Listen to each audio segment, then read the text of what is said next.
Assalamualaikum warahmatullahi wabarakatuh.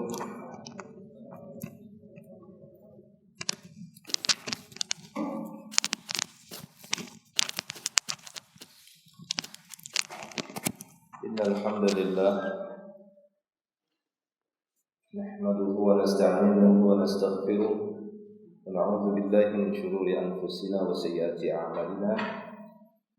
Man yahdihillahu fala mudilla lahu wa man yudlil fala hadiya lahu. Asyhadu an la ilaha illallah wahdahu la syarika lahu wa asyhadu anna Muhammadan 'abduhu wa rasuluh. Shalawatullahi wa salamuhu ala Rasulillah nabiyina Muhammadin sallallahu alaihi wasallam wa ala alihi wa ashabihi wa man tabi'ahum bi ihsanin ila yaumiddin. Amma ba'd. Ma'asyiral muslimin wal muslimat wal ikhwan wal akhwat wa tullab wa talibat rahimani Allah wa iyyakum ajma'in.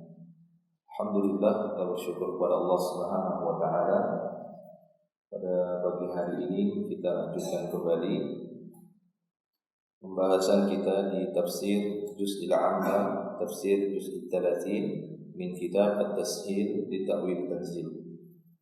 Kita lanjutkan kembali tafsir juz' amma atau tafsir juz 30 dari kitab At-Tasheel li Ta'wil Tanzil. Kita telah sampai di tafsir surah Al-'Alaq dan sudah kita bacakan ayat pertama sampai ayat terakhir. Sudah kita bacakan dan kita terjemahkan serta jelaskan kalimat per kalimat yang terkandung di dalam surat Al-'Alaq ini, dari ayat pertama sampai ayat yang ke-19. Jadi makna kalimat per kalimat. Dan demikian juga sudah kita bacakan beberapa kalimat yang dijelaskan oleh penulis di dalam kitabnya ini dalam bentuk tabel seperti yang tercantum dalam kitab ini bagi yang memiliki kitabnya. Di sini al-muallif Syekh Mustafa Al-Adawi menjelaskan beberapa kalimat-kalimat penting yang terkandung di dalam surat Al-'Alaq. Ini seperti makna alaq, yatgha, an ra'a mustaghna, ar-ruji'a, yani la nasfa'an, nasiyah, nadiyah dan zabaniyah. Itu sudah kita baca. Baik, berikutnya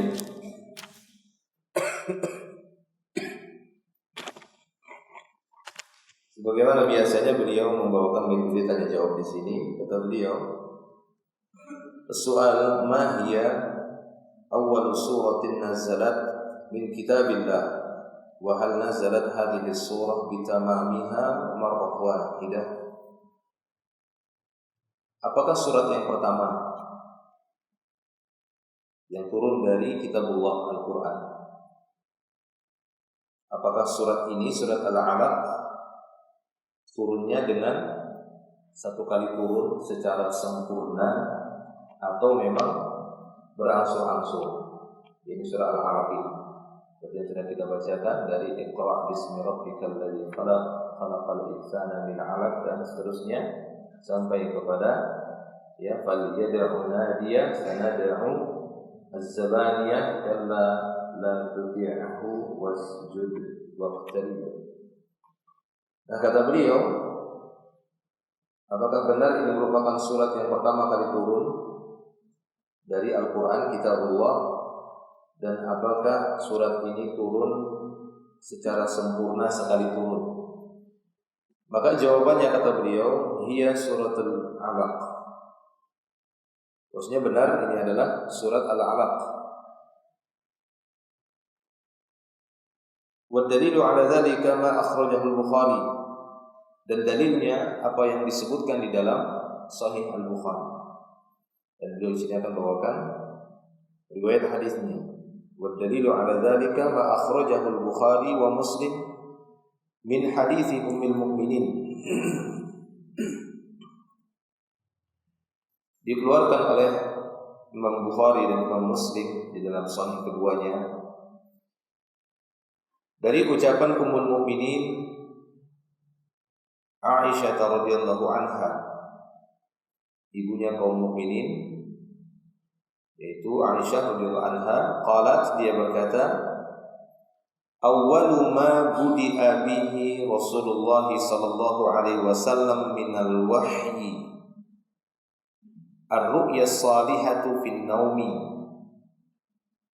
Ummul Mukminin Aisyah radhiyallahu anha menceritakan di sini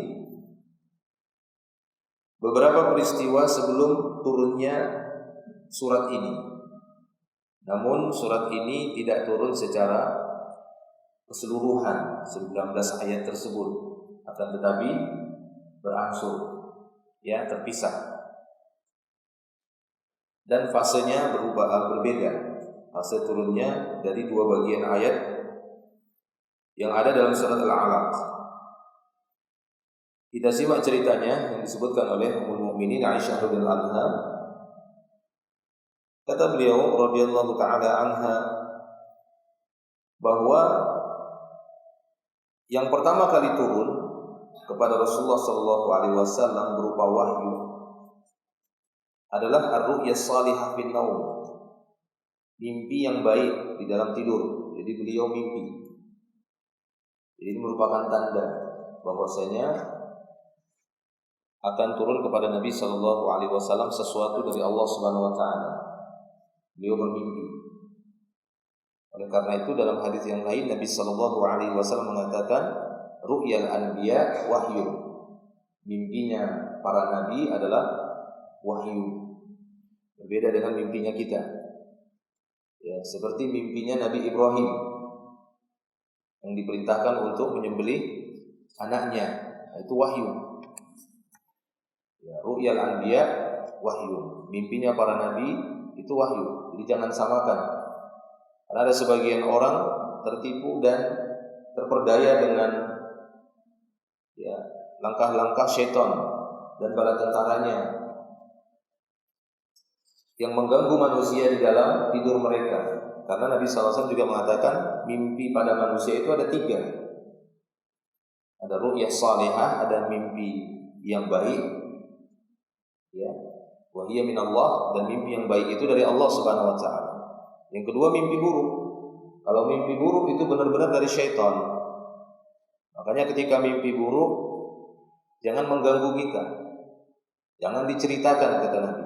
Bahkan mimpi baik sekalipun bagi kita semua, apabila kita bermimpi dengan mimpi yang baik, tidak boleh sembarangan menceritakannya.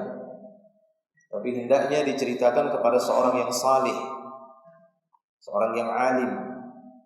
Supaya apa? Supaya dia mentakwil mimpi itu dengan takwil yang baik. Karena mimpi baik itu apabila ditakwil maka dia bisa terjadi. Nah, sayang kalau yang mentakwilnya itu orang yang dengki, yang mentakwilnya itu orang yang buruk, orang yang jahat. Nanti dia akan takwilkan dengan takwil yang buruk. Jadi mimpi baik saja tidak boleh diceritakan sembarangan. Mimpi baik itu. Apalagi mimpi buruk sama sekali jangan diceritakan karena itu dari syaitan. Ini salah satu langkah syaitan di dalam mengganggu manusia, ya, untuk menggelincirkan manusia dari al-haq. Ada sebagian orang yang terlalu bersandar dengan mimpi, sehingga apapun mimpinya, mimpi apapun itu dia takwilkan, dia anggap itu adalah datangnya dari Allah Subhanahu wa taala. Sehingga sebagian orang-orang yang tidak mendalam pemahamannya terhadap dinullah, ketika mereka bermimpi, mereka anggap itu semua dari Allah Subhanahu wa taala. Sampai-sampai sekiranya mereka bermimpi bertemu dengan seseorang yang memerintahkannya untuk tidak sholat, dia akan ikuti. Ya. Karena saya pernah ketemu sama orang seperti itu. Dengan alasan yang dia temui dalam mimpi adalah Nabi Musa. Mana keterangannya bahwasanya yang kamu temuin itu adalah Nabi Musa? Ya, pada waktu itu dia pakai tongkat, katanya. Dia memerintahkan saya, bagimu saat ini tidak perlu sholat lagi. Kamu sudah sampai kepada tingkatan yang tidak perlu lagi sholat. Sehingga dia nggak sholat. Hanya gara-gara apa? Mimpi mengalahkan mimpi Nabi. Mimpinya dia mengalahkan mimpi Nabi SAW. Ya, Demikian. Kenapa? Karena kalau dia batalkan sholat seperti itu, bagi dia tidak berlaku lagi syariat sholat, ya, maka batallah sholat, batallah azan. Karena berkaitan dengan sholat apa? Azan. Padahal proses, ya, syariat azan itu tidak langsung datang kepada Nabi Jibril alaihissalam, tapi melalui apa? Mimpi. Siapa yang mimpi?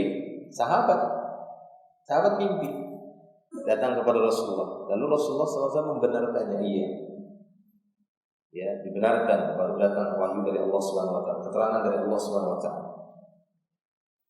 Nah, jadi seperti itu. Adapun mimpinya para nabi ini jelas wahyu. Adapun mimpinya kita itu bisa mimpi baik. Itu dari Allah Subhanahu Wa Taala. Adapun mimpi buruk maka tinggalkan. Ada seorang laki-laki datang ke hadapan Nabi SAW dan bercerita di hadapan yang lainnya.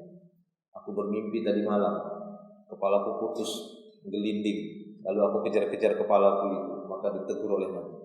Jangan kau ceritakan mimpi buruk itu. Mimpi kepalanya putus, gelinding-gelinding, dia kejar-kejar kepalanya. Diceritai di hadapan Nabi, maka Nabi pun marah kepadanya. Jangan kamu ikuti permainan syaitan yang ada di dalam mimpimu.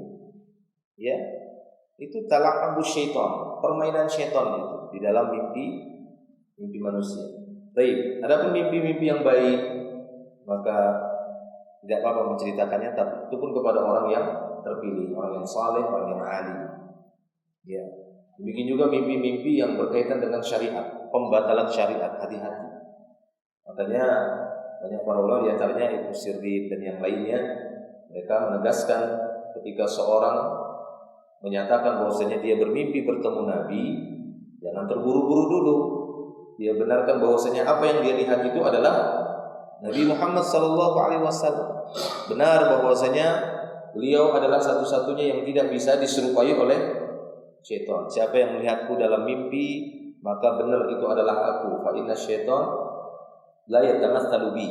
Karena syaitan tidak mampu menyerupaiku. Tapi kalau menyerupai saya dan antum semua bisa. Ya, jadi jangan heran kalau nanti ketemu ada si fulan ini, di tempat lain ada dia lagi, kan begitu. Atau ada yang sudah meninggal, kok ada lagi dia temui. Ya, syaitan mampu berwujud ini, berwujud itu. Adapun Nabi SAW dia tidak bisa. Tapi tetap para ulama menjelaskan benar bahwasanya syaitan tidak mampu, ya, menyerupai wujud Nabi Muhammad SAW. Tapi ingat, ketika seorang bermimpi, di dalam mimpinya ada yang mengaku saya adalah Nabi, setelah nanti dia bangun dari mimpinya, cocokkan apa yang dia lihat dalam mimpinya itu dengan riwayat-riwayat sahabat yang sahih tentang postur Nabi, ya, tentang fisiknya Nabi sallallahu alaihi wasallam.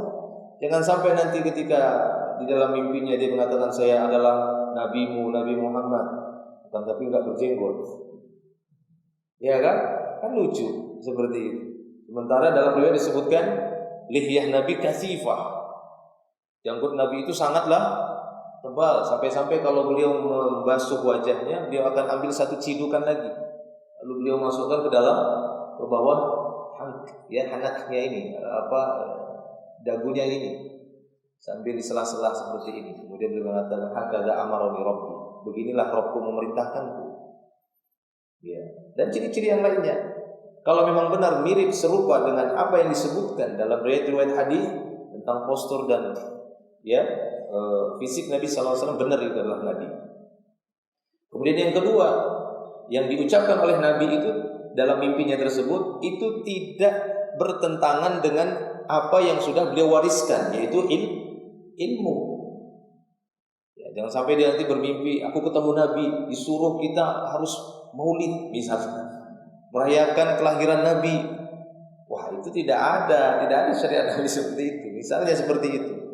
Ya, itu tidak mungkin. Nah, itu dua hal yang penting diketahui oleh setiap muslim dan muslimah dalam hal bermimpi bertemu Nabi sallallahu alaihi wasallam. Ketika seorang di dalam mimpinya kemudian menemukan seorang dan mengatakan bahwasanya dia adalah nabi, kemudian dia perintahkan ini dan itu, sampaikan ini dan itu dua tadi. Cocokkan dulu fisiknya, ini benar enggak? Kalau dari fisiknya saja sudah enggak benar, berarti apa yang dia katakan ini enggak benar juga ini. Ya.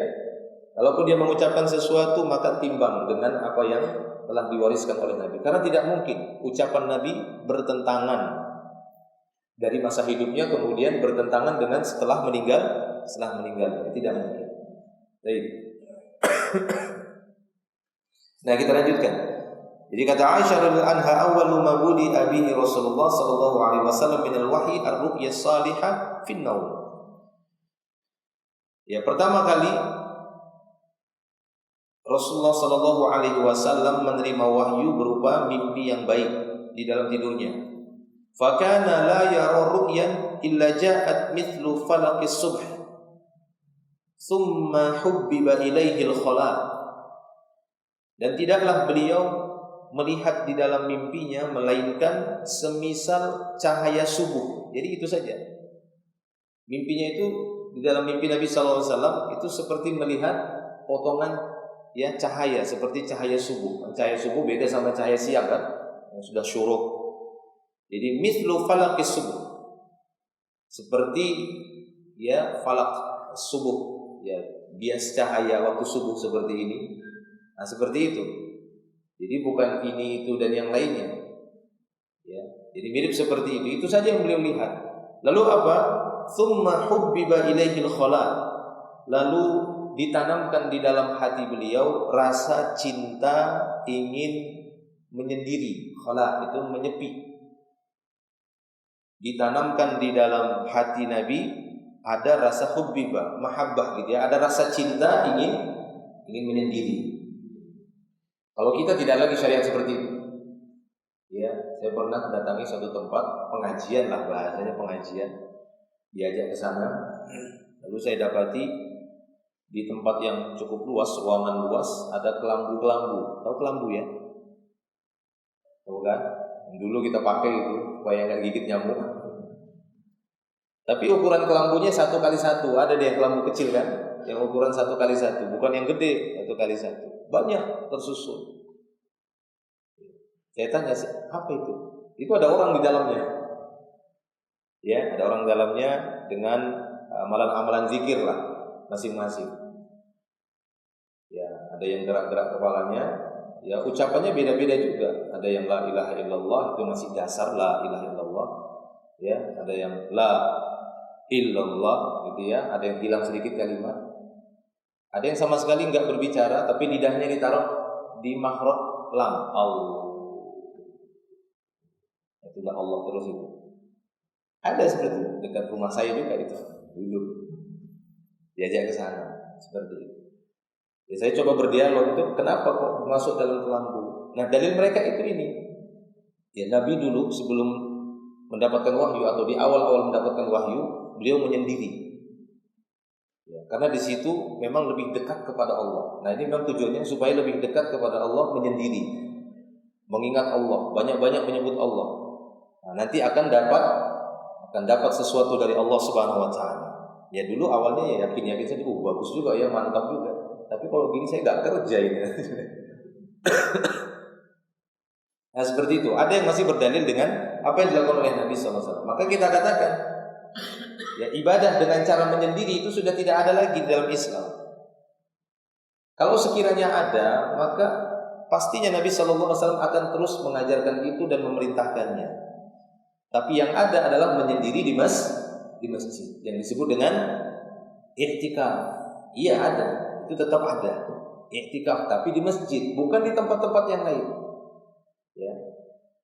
Wa antum aakifuna fil masajid. Dan kalian kata Allah dalam surah Al-Baqarah, i'tikafnya itu di masjid. Bukan cari gua-gua, lulu. Gua-gua tahu kan? Cari mungkin di pinggir lautan, di mana gunung-gunung, di pohon-pohon. Itu tidak ada lagi i'tikaf seperti itu. I'tikafnya ala jahiliyah, tahu kan? I'tikafnya ala jahiliyah. Orang-orang jahiliyah, musyrikun jahiliyah, dulu iktikafnya di bawah pohon bidara. Ada tuh hadisnya, ya kan, dari Abu Waqid Al-Laitsi. Jadi mereka iktikaf itu di bawah pohon bidara.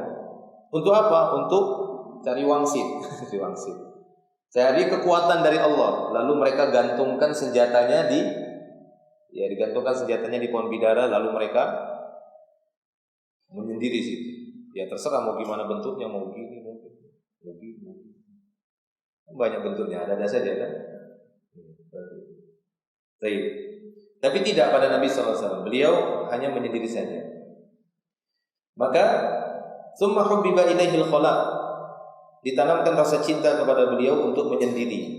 Wa kana yakhlu bi ghari Hira. Maka pada waktu itu beliau pun memilih untuk menyendiri di Gua Hira yang ada di Makkah ya. Yang ada di Makkah. Biasanya orang yang umrah itu dilewatkan ke situ. Ya, maka beliau menyendiri di Gua Hira, fayatahannasu fihi. Kemudian beliau melakukan tahannus. Tahannus itu sebuah ritual ibadah dengan cara menyepi atau menyendiri untuk pendekatan diri kepada Allah. Wa huwa ta'abbud al-layali zawatil adadi qabla an yanzi'a ila ahlihi. Itu tahannus, fayatahannasu fihi, maknanya adalah ta'abbud, dalam rangka untuk ibadah. Jadi itu ibadah untuk Nabi waktu itu. Ya. Makanya setelah wahyu diturunkan kepada Nabi secara berangsur-angsur, pernah nggak Nabi menyepi-nyepi lagi? Tidak pernah lagi. Untuk menunjukkan sudah tidak ada lagi seperti itu. Tidak ada lagi syariat nyepi, menyendiri itu sudah tidak ada lagi. Ya. Tidak dilakukan oleh Nabi dan tidak dilakukan oleh para sahabat. Yang ada adalah berdakwah. Kalaupun ada, maka yang ada tinggallah i'tikaf. Ya, di masjid yang lebih diutamakan pada bulan Ramadan. Nah, itu dilakukan oleh Nabi sallallahu alaihi wasallam. Wa huwa ta'abbudul layali zawatil adad, yaitu beberapa malam beliau bermalam di Gua Hira dengan beberapa malam zawatil adad. Qabla an yanzi'a ila ahlihi, sebelum beliau kembali kepada istrinya. Wa yatazawwadu lidzalika thumma yarji'u ila Khadijah. Kemudian beliau berbekal untuk tahannus tersebut. Kemudian beliau kembali kepada Khadijah. Jadi kalau sudah terasa beliau puas ataupun cukup, maka beliau akan kembali kepada Khadijah.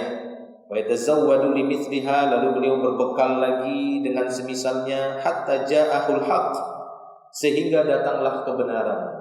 Al-haq datang kepada beliau melalui utusan Allah Ta'ala dari kalangan malaikat, yaitu Jibril alaihi salam. Baik, maka datanglah al-haq wa huwa fi ghar Hira, dan beliau pada waktu itu masih berada di Gua Hira. Datang al-haq, kebenaran. Faja'ahul malak, maka datanglah malaikat pada waktu itu kepada beliau. Faqala, beliau pun, malaikat itu pun berkata, Iqra, bacalah. Qala, maka beliau menjawab, ma ana biqari, saya enggak bisa baca. Ya, saya tidak bisa baca. Qala, maka malaikat tadi pun berkata, kemudian beliau pun melanjutkan ceritanya, ya. Setelah tadi dikatakan oleh malaikat, Iqra ma ana biqari, kata beliau. Fa akhadani, setelah itu malaikat pun memegangku, fa ghattani, mendekapku, hatta balagha minal jahdi, sehingga terasa sulit aku untuk bergerak. Ya, terasa sesak gitu ya. Didekap betul, dihimpit oleh malaikat tadi. Tsumma arsalani, kemudian dilepas lagi. Faqala, lalu malaikat itu berkata lagi, Iqra. Qultu, maka aku pun berkata, ma ana biqari, saya enggak bisa baca. Baca, kata malaikat, saya enggak bisa baca. Maka sama seperti yang pertama tadi. Fa akhadani fa ghattani tsaniyah. Untuk yang kedua kali malaikat itu memegangku lagi, kemudian ya mendekap atau seperti dipeluk gitu ya. Peluk hatta balagha minnil jahda, sehingga terasa berat, sesak bagiku. Summa arsalani, kemudian dilepas lagi. Begitulah sampai yang ketiga kalinya. Ditanya lagi, Iqra ma ana biqari. Jawaban Nabi, saya enggak bisa baca. Lalu sama ya, sampai yang ketiga kali didekap, dihimpit, yang ketiga kali kemudian dilepaskan. Setelah itu barulah ya malaikat itu berkata, faqal Iqra bismi rabbikal ladzi khalaq, khalaqal insana min 'alaq, Iqra wa rabbukal akram. Faraja'a biha Rasulullah sallallahu alaihi wasallam yarjifu fuaduhu. Beliau pun mengucapkan ayat-ayat tadi ya Rasulullah sallallahu alaihi wasallam mengucapkan ayat-ayat tadi dalam keadaan ketakutan, hatinya ketakutan. Al-hadits. Wa hadzal qadar min surah ila qawlihi 'allamal insan ma lam ya'lam, sampai kepada ayat yang kelima, yaitu sampai kepada 'allamal insana ma lam ya'lam, ya, dari Iqra bismi rabbikal ladzi khalaq khalaqal insana min 'alaq Iqra wa rabbukal akram alladzi 'allama bil qalam 'allamal insana ma lam ya'lam. Qala al-Qurtubi, berkata al-Qurtubi di dalam tafsirnya, wa yajuzu ay yakuna khamsu ayatin min awwali ma nazalat thumma nazalatil baqiyah fi sya'ni Abi Jahal wa umira an-nabiy sallallahu alaihi wasallam bi dhammi dzalika ila awwali surah lianna ta'lif as-suwar jara bi amrin min Allah ala tara anna qawlahu ta'ala wattaqu yawman turja'una fihi ila Allah akhiru ma nazala thumma huwa madmumun ila ma nazala qablahu bi zamanin tawilin. Nah, kata Al-Imam Al-Qurtubi di dalam tafsirnya bahwasanya ya dibolehkan saja, diterima maksudnya ya, dapat diterima bahwasanya ayat-ayat yang pertama turun itu 5 ayat. Jadi 5 ayat tadi, Iqra bismi rabbikal ladzi khalaq sampai kepada 'allamal insana ma lam ya'lam. Ya, sampai kepada 'allamal insana ma lam ya'lam. Ini adalah penjelasan dari Al-Imam Al-Qurtubi, yaitu awal ayat dari surat Al-Alaq ini. Ya, awwalu ma nazalat, tsumma nazalatil baqiyah. Kemudian dari ayat yang kelima berikutnya turun. Jadi yang 5 ayat pertama ini yang turun, setelah itu terjadi fatrah. Fatrah itu tidak turun lagi lanjutannya.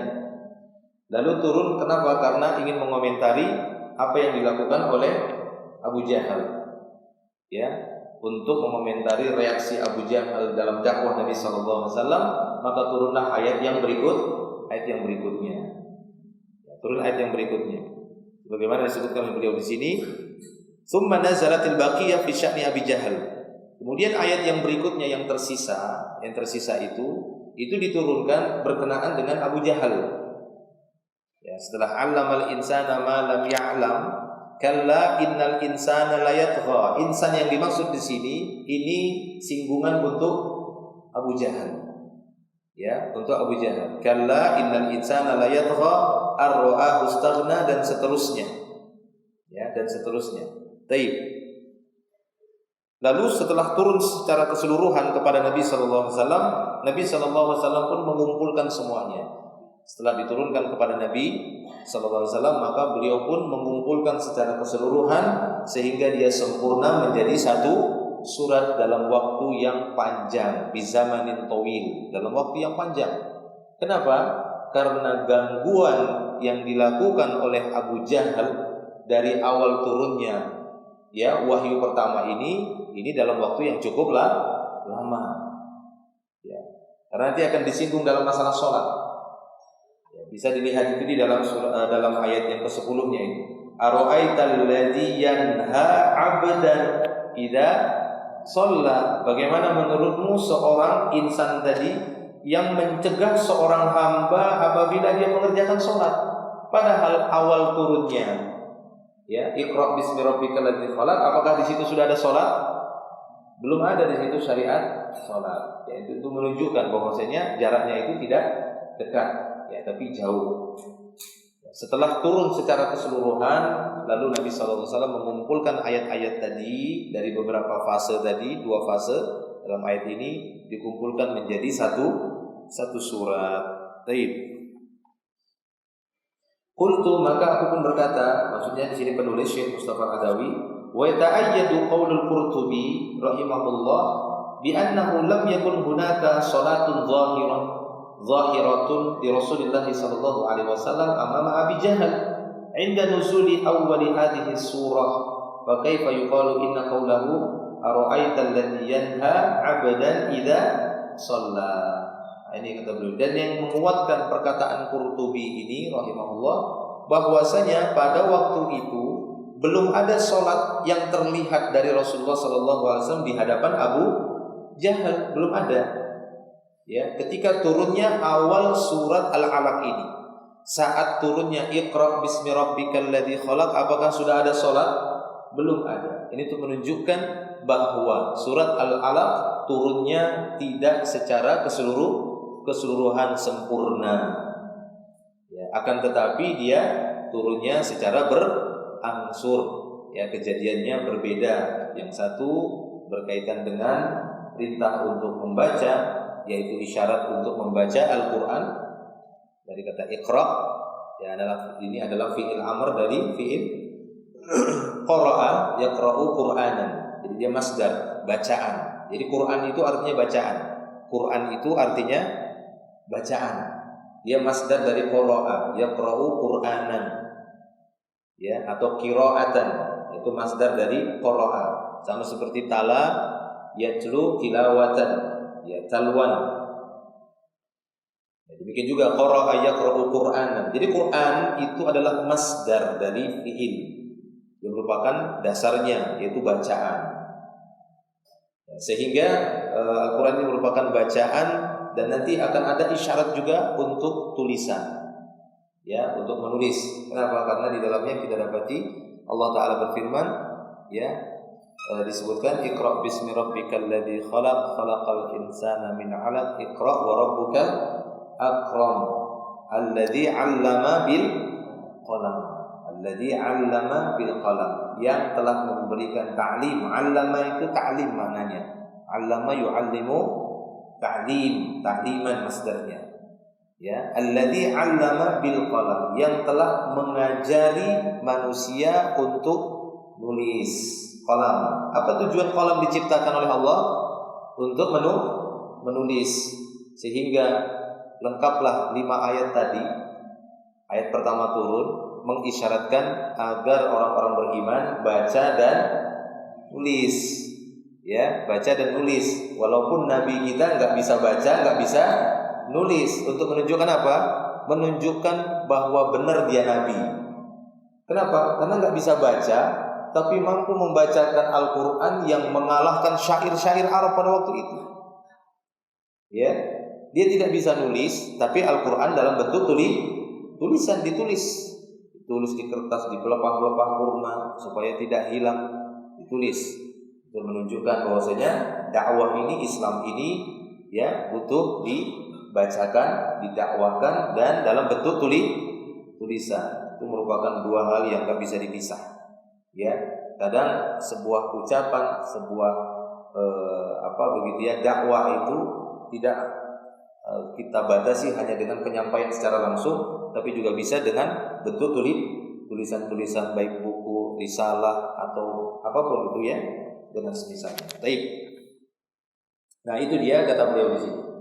Ya, pakai fayuqal, maka bagaimana dikatakan ara'aital ladzi yanha 'abdan idza shalla. Sementara di awal-awal Nabi SAW mendapatkan wahyu tersebut, itu belum ada sholat, belum ada perintah sholat, sebagaimana sholat 5 waktu yang telah dikerjakan oleh kaum muslimin. Baik, maka ini merupakan awwalu ma nazala. Allahumma illa ayyuqala innahu ikhbarun an ghaibin sayaqa. Ya, maka Masya Allah, itu Allahumma, maksudnya sini pujian untuk Allah, sehingga ini merupakan berita tentang perkara gaib yang akan terjadi nantinya. Bahwasanya nanti akan ada sholat, begitu, ya, akan ada sholat, akan ada ini dan itu. Walakin laisa hunaka ma yahujuna ila hadzal ittijah, wallahu a'lam. Tapi kita tidak membutuhkan untuk memperpanjang pembahasan ini secara panjang lebar. Wallahu a'lam. Baik, kemudian yang berikutnya kata beliau, jadi jelas bahwasanya surat Al-Alaq ini turunnya tidak secara utuh sekaligus surat Al-Alaq, akan tapi secara berangsur dan fasenya cukup jauh. Dan ini merupakan ayat yang pertama turun kepada Nabi SAW, yaitu 5 ayat pertama dalam surat Al-Alaq. Berikutnya, waddih makna qaulihi ta'ala. Coba jelaskan makna firman Allah Ta'ala, Iqra bismi rabbik. Bacalah dengan nama Rabbmu. Apa maknanya Jawabnya al-ma'na wallahu a'lam, maknanya Allah yang lebih mengetahui. Iqra ma unzila 'alaika minal qur'ani muftatihan bismi rabbik. Maksudnya adalah bacalah apa yang telah diturunkan kepadamu ya Muhammad dari Al-Qur'an ini, disuruh baca. Muftatihan bismi rabbik, dan awalilah dengan menyebut nama Rabbmu. Ya, sehingga kita disyariatkan untuk menyebut nama Allah setiap kali mengawali membaca Al-Qur'an, terlebih lagi di awal-awal setiap surat. Ya, walaupun di sini ada khilaf para ulama dalam masalah ini, tapi yang jelas bahwasanya disyariatkan bagi kita untuk membaca Bismillahirrahmanirrahim di setiap kali mengawali membaca Al-Qur'an, terutama di awal surat. Ya, adapun jika kita mengawali membaca Al-Qur'an tersebut bukan dari awal, dari pertengahan misalnya, maka sebagian mengatakan cukup ta'awudz, tapi sebagian mengatakan tidak mengapa, tetap mengucapkan Bismillahirrahmanirrahim. Ya, misalnya kita ingin membaca beberapa potongan surat Al-Baqarah, karena kan saking panjangnya, kita ingin mengambil beberapa potongan surat ayat dari surat Al-Baqarah, maka cukup bagi kita untuk memulainya dengan ta'awudz. A'udzu billahi minasyaitonir rajim, lalu kita baca ayatnya. Ya, misalnya ayat kursi, Allahu la ilaha illa huwal hayyul qayyum, dan seterusnya. Tapi tidak mengapa, sebagian ulama lagi mengatakan diawali dengan Bismillahirrahmanirrahim.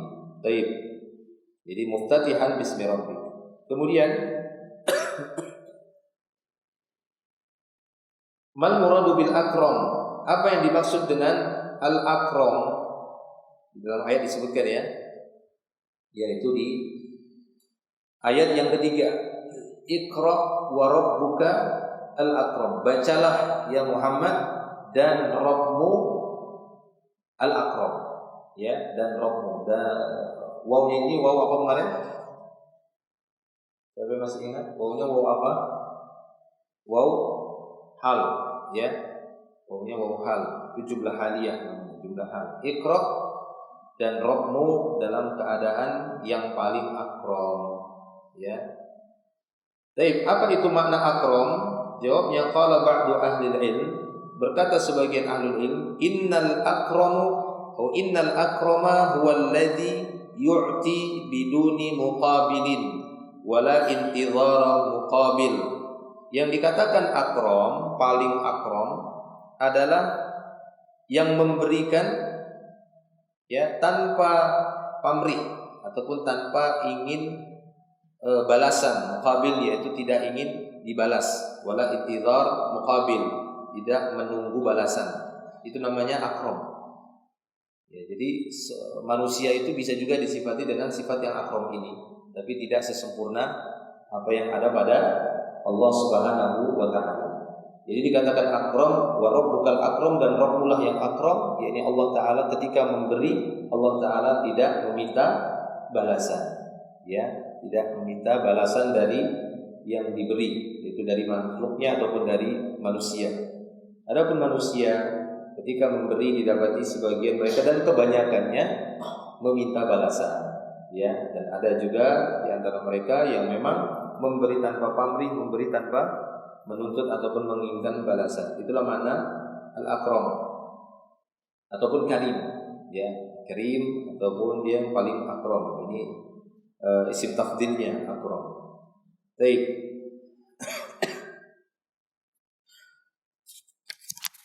Wah, ini panjang menurutnya. Kita cukupkan sampai di sini ya. Insyaallah nanti kita lanjut lagi. Yang ini belum, masih batuk-batuk.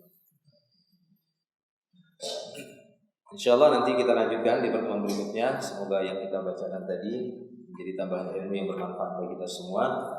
Wallahu a'lam bishawab. Akhiru da'wana alhamdulillah. Subhanallahi wa bihamdihi, asyhadu an la ilaha illa anta, astaghfiruka wa atubu ilaik. Assalamualaikum warahmatullahi wabarakatuh.